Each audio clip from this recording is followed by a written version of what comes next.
سلام سلام كمية صنحو فتوات تخطاتلتنا ببزلكم سلام كخونا لكم داتمنخو عملنا بدأنا بتاع مزارع بزلو أما حور ميدا سمع زلو لا يتبع درون أبتقى يتبع نيرتنا دنبر توقع خمس ورقة تفليت له بمن كم توقع دما حد حبرتنا ناو سيدر كابزلو بزعبو دما حيزلكم مثلخو كابز مصالما جنرال جنمدي دما مسيرترا خنتاخو سيتغبر سعرن شرحن يلن كبل تزاري ولو نحنا دما مسيرترا اين تاخوسن كبل تزاري ولو بزعبا دما بحدو خينا خنرينا كوم دما نزيومون قالن نسسلو حبرتات حيزلكم مثلخو كسامو وداتاز فيديون حبيركم نصنحو اشمو قدما فيديو دما مبررهم كفن زعبو حلو كنتات ايرتران يتبعن تغرين وسن نتوات ليجم حساباتهم داكافور يمزركو زلو بزعبو دما هانتي فيديو حيزلكم مثلخو اسكي نزا فيديو لايك شير بنبات نجمر ኢትዮጵያ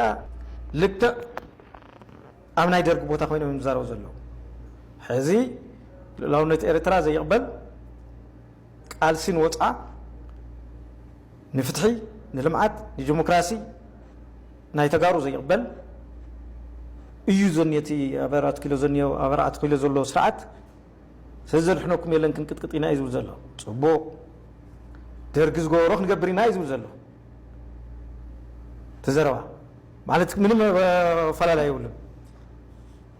ጊዜና ንሕሉና ይልና ይልኩ ባጫ ምክንያቱም አይነት ሕቶ ተልዕልና ታይከም ንኾን ስለፈልጥ ዛዕባና ኤርትራ ልዑላውነት ተተልዕሉ ዝምሕረና ስለዘይለ ከምቲ ሓደ ሓደ ተጋሩ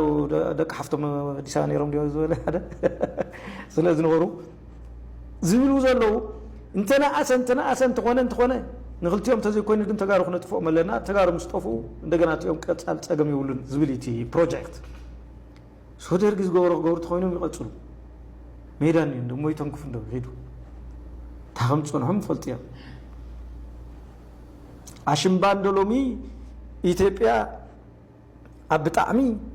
ዝረብረወትሉ ናይላ አለውነት ኢትዮጵያ ዳርጋ ብድፍረት ሎሚ አይድልን ዘዓድ እዚያ ናይ ጥፋት ምንጭ ያዝብል ብዙሕ ሓይሉ ተኣከበሉ ይትረፍ በቱ እዋን ተጋሩውን ናይ ዘዓድ እዚያ ክሕደት ገና አብዘ የሌሉ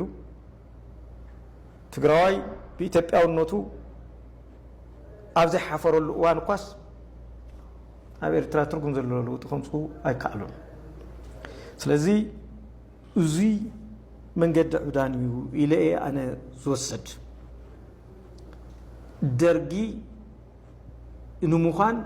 ኣይተሓልምን ምክንያቱ ደርጊ ታይ ከም ዝኾነ ስለተፈለጠ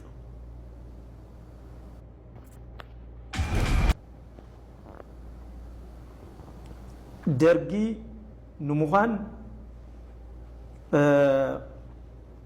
እንደገና ካሊ ናይ ጥፋት ፕሮጀክት አይተማል ምክንያቱ ደርጊ እንታይ ከም ደምፀ ተፈሪጡ ስለዝፍለጥ ምንም ዘድሐነ ነገር የለ ኤርትራ ከምፀይ ካለ ትግራይ ውን ብጉልበት ክቆጻጸር ካለ የግዳስ ኣብ ኤርትራ ምዕሩይ ዝኾነ ግዛዕ ጌርካ ስሙዝ ዝኾነ ርክብ ከይህሉ እዩ ጉድ አጉዱ ኸይዱ ማለት እዩ እዙይን ምድጋም ዝግበር ጸገም እዩ ግን ካሊ መማረጽ ይውለውን አንተ ኮሪካ ዝሁላ ዓመት ኣብ ዝኾነ ስርዓት ነይሮሙስ ትዝረአዮሙስ ናይ ደርጊ ይኩኒ እንዲሃኒ ጀሃዝ ጎሮም ስርዓትስ አይቀየሮም አባኒ ወፍታ ናይ ደርጊ ማለት እዩ ሰው አንተ ሊዮም ደርጊ ዝገብሮም ጎሮ ሪፈረንሶም ናይ ደርጊ ወታደራዊ ወፍሪዩ ናይ ደርጊ ናይ ፕሮፓጋንዳ ቅዲዩ ናይ ደርጊ ረገራዊ ካብዝ ሙጻልማ ዝወድ ደማ ሻዕብያ ማለት ህዝቢ ኤርትራ ማለት ይክብል ተዛሪበሎ እስኪ ሰሚና እንመለስ ሻዕብያ ማለት ህዝቢ ኤርትራ እዩ ሻዕብያን ህዝባዊ ግንባርን ህግደፍን ዘይተፈልጥ ኮንካ ሻዕብያ ዘይተፈልጥ ባዕለቲ ካ ተፈልጥ እዩ እና ጉዳይና ኮን ሻዕብያ is number 1 ሻዕብያ ናይ ህዝቢ ኤርትራ መቃለሲ ፕላትፎርም እዩ ደምና እዩ بدم بعزم حزب إيرترا استندقي مواعلو يفرسن يولكالو زفرسو أكل ما نميل كابز مصالما جنرال جنمي دمام سيرترا كنتاخوس يتقبر صارن شرحن يلن نحنا دمام سيرترا أين التخم سنكبل تزاري ولو بزعب ودما هانتي فيديو حيزلكم مثلخو اسكي نفتا فيديو كحلفكم إيرترا كنتاخوس يتقبر صارن شرحن يلن أين قورن نمتا فيدرال كفيتو خيدوتي ناي إيرترا ناي تقراين دنبر نمتى فيدرال كيدو كنا بأس من تكوي وصوي يتوصل كنا تاخص كوي كنا تاخص سيرا كوي እንታይ ከም ዝግበርስ ኣብ ቅንዕና እንተኾንካ እንታይ ከም ዝግበር ይፍለጥ ኣብዘይ ቦታኹም ኣለኹም ኤርትራውን ውፁ ትግራይ እውን ኤርትራ ትገብሮ ትንኮሳ ብሕግ እንተዘይኮይኑ ብሓይሊ ብጉልበት ዝግበር ነገር የለን ኤርትራውን ካብ ናይ መሬት ትግራይ ውፁ ኢሉ መንግስቲ ፌደራል ክዕርዮ ዝግባእ ዝነበረ እዩ ክሕዝቦ ዝግባእ ቦታ ትሕዝ ኣቢሉ ውፅእ ኢሉ ድላይኩም ተስተታኸሱ ያው ተታኸሱ እዩ በዋናነት زي نحن يقولنا يعني بسلامة من قد فتحنا قرنا فيدرال أنت زي فتحنا لا أنت الآن قبل فيدرال من أمسهم فتحوا مسمار كوينا الآن فتح سلازي زي مس إرتراعات أمره من عملية توهاي له هم يتوهاي له بزح زره ولا تدلي نمتاي زي تواجو نمتاي زي تتعاقصو نمتاي سراوي تجرايس تنقصا غيره ويرترا تنقصا غيره مثل نمتاي معلم أكوينات زي تصمدي زي هاي نقول كله بسلامة من قد خنفتحينا نسعر زي مالت جن ديجيتن بهاجن هستدراي حليفنا كنهبينا ما تيكون بزخون حيلي سلازي مس ناي محر حيلتات يكون مس ناي إرترا يكون بسلامة من قد خنفتحه بسلامة من قد خنمحزه بسلامة من كابز موصل لما إرمياس تمام بزعوا هلو كنتات يرتراني تبي أنزل لواتري بزعوا دما حد حبيتنا محل فيزر كابز له اسكي سميني الملس عفار زبهال بزح زتدغاغمه زتفلالي حيلتات ززاربلو ጉዳይ እንታዩ እንባር ናብ ትግራይ ኩናት ንሙኡላ አመሬት ዓፋር ተመሪጽ አላ ከሙ ድማ አመሬት ዓፋር ኩናት ትግራይ እንደተወልዑ ናይ ሰራዊት ኤርትራውን ኩናት ከአቱ ከም ዝኽእል ገምጋም ገሮም አለው ስለዚህ ድማ ንህዝብ ዓፋር ዝተሐስበሉ ሐሳብ አለው ኢትዮ ፎረም እንታይ ብለናሉ ንስማዓዮ አንድ የአፋር ፖለቲከኛ መንግስታዊ ስልጣን ያገኘውን ሀብትና ኃላፊነት የራስንም ሀገር ለማተረማመስ ጎረቤትንም ለማመስ መጠቀም አላዋቂነትና ሀገር ጠልነት ነው ይላሉ። የሆዴድ ብልጽግና ቀይ ባህር ላይ እሬቻ ከብራለሁ ብሎ መናገር ከጀመረ ወዲህ ከአስመራ የቀድሞ ወንጀል አጋሩ ጋር መለያየቱ በይፋ ታውቋል። እናም የአፋር ህዝብ በጦርነት ይጠፋል፣ በቁጥርም እየተመናመነ ያለ ህዝብ ነው። ከኤርትራ ጋር በሚደረግ ውጊያ ስለሚጠፋ የኬሚሴና የአካባቢውን ኦሮሞ ወደ አፋር እናካልለዋለን፣ ከኦሮሚያም ጋር በክልልነት የቆየው አፋርም በእኛ ይጨፈለቃል ይሉና ክልሉ የኦሮሞ ይሆናል፣ ኦሮሚያም ከቀይ ባህር ጋር በቀጥታ ይገናኛል ብለን የኦሮሞን ህዝብ እንቀሰቅሰዋለን እናሳምነዋለንም የሚል አውዳሚ ሲሌት እንዳላችሁ አውቃለሁ የሚሉ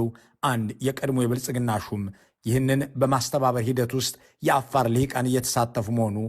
አስተዛዛቢ ነው ሲሉ ያክላሉ። እንባር ከም ሰማዕኩም እዩ ቸፈሮም እንታይ ዝብል ዘሎ አብይ አሕመድ ዓሊ ወዲ በሻሻ ኣብቲ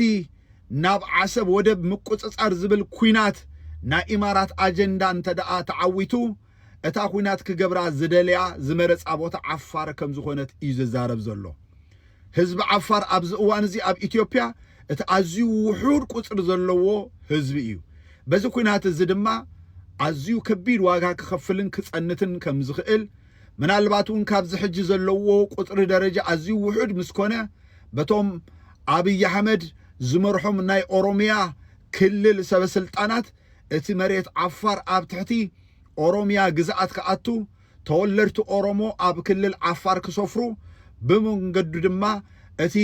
ወደብ ዓሰብ ምቁጽጻር ዝበሃል ድማ እንድሕር ተዓዊቱ ኦሮሚያ ባሪ ኣፍ ደገ ዘለዋ ኮይና ማለት እዩ እቲ ኣብ ትግራይ ኣብ ኣምሓራን ካልእ ቦታታትን ዘሎ ቦታ ኣይንግዛእን እንተደኣ ኢሎም ድማ አብይ አሕመድ እታ ባሕር ኣፍ ደገ ዘለዋ ኦሮሞ ሰሪሑ ይዝኸውን ዘሎ ማለት እዩ ስለዚህ ኣብዚ ሰዓት እዚ ከመይ ዝኣመሰለ ከቢድ ናይ ጽንተት ኣዋጅ ኣብ ልዕሊ ህዝቢ ዓፋር ተኣውጁ ከም ዘሎ ኩሉ ወዲ ዓፋር ክፈልጥ ይግባእ ኣብዚ ሰዓት እዚ ኣጋጢሙ ዘሎ ሓደጋ ናይ ምጽናት እቲ ትማሊ ኣብ ጎኒ ብልጽግና ኮይኖም ኩናት ዘሳወሩ ዝነበሩ ሓለፍቲ ናይ ዓፋር ዘምጽዎ ከቢድ ሰዕበን ከም ዝኾነ ኩሉ ሰብ ክርዳእ ይግባእ ኣብዚ እዋን እዚ ነገሩ እቲ ኣዝዩ ከቢድ ዕንወት ከምጽእ ዝኽእል ኩናት አብይ አሕመድ ተዳልዩ ወዲኡ ከም ዘሎ ድማ ምንጭታት ይሕብሩ ኣለው ብሩኽ መዓልቲ ናብ ኩሉ ክበጽሕ ሼር ብምግባር ዲዩት ብምግባር ድማ ናብ ኩሉ አባጽሕዎ ይቀኒልኝ ካብዚ መውጻእ ድማ ስታሊን ድማ ናይ ኢትዮጵያ ድሮን ኣብ ጥቃ ኤርትራን ኢትዮጵያን ድንበር ተወቂዓ ከም ዝወደቀት ሓደ ሓበሬታ እንዳካፈለ ዝርከብ ዘሎ እስኪ ሰሜንያ እንመለስ ቴክኒካል ችግር ነው አየራል ይልማን ጠይቁት እስቲ ድንበር አካባቢ የወደቀው ድሮን ምን ሆኖ ነው በሉት ቴክኒካል ነው ሐጂ ኢብራሂም ለመምታት ሄደ ነው ድንበር አፋር ድንበር ወደ ማዶ አታቆም ጂኦሎኬት አታረገው ድንበሩ አታቆም የኢትዮጵያና የኤርትራ ድንበር በአፋር በኩል የት አካባቢ እንደሆነ አታቆም ድንበሩ አታቆም ጂፒኤስ የላትም ድሮኗ እና ሐጂ ኢብራሂም ፍለጋ ነው ሄደችው ያቺ ድሮን ቴክኒካል ነው አይደል የወደቀችው ቴክኒካል ነው ቄሱም ዝም ምንም ዝም ነው የሚባለው ዝም ያም ዝም ሲሳይ አገና ይሄን ሊያወራ አይችልም መረጃ ስለሌለው እንዳይመስላችሁ እነ ይልማ መርዳሳ ያው ጠፋችኩ አድራሻዋ ጠፋኩ እንደሚሉ እርግጠኛ ለአብይ ሪፖርት እንደሚያደርጉለት እና እንደዛ ነው ነገሩ ያለው ሁኔታ እንደዛ ነው ብዙ ነገሮች አሉ የማይነገሩ ብዬ እነሱ ራሳቸው ያው በቅሎ የጠፋበት ነው በቅሎ የሚፈልገው ወይ ፍየል የጠፋበት ነው ፍየል ጠፋብኝ ብሎ ኮምፕሌን የሚያደርገውና ወይ ተሰረቀብኝ ምናምን የሚለው ወይ ሽፍታ አረዳት ፍየሌን አረዳብኝ ምናምን ብሎ ኮምፕሌን የሚያደርገው ባለ ፍየሉ ነው የራሱ ጉዳይ ነው ራስ ማውራት አለበት ሌላ ለጠቅላላ ዕውቀት ነው የተናገርኩት መረጃ ነው ሌላ ጊዜ ቢሆን አንድ ቀን ይተነተናል አሁንም ያልኩት እሽሙ ፍትዋት ተኸታተልና ልማዓት ነርና ሓበሬታና ዘይ መስኒሮ ክሳብ ቀጻሊ በሐድሽ ደሳን ረኸብ ክንቪ ደምሳኹም ላይክን ባርኬትሩ ሰናይ ጊዜ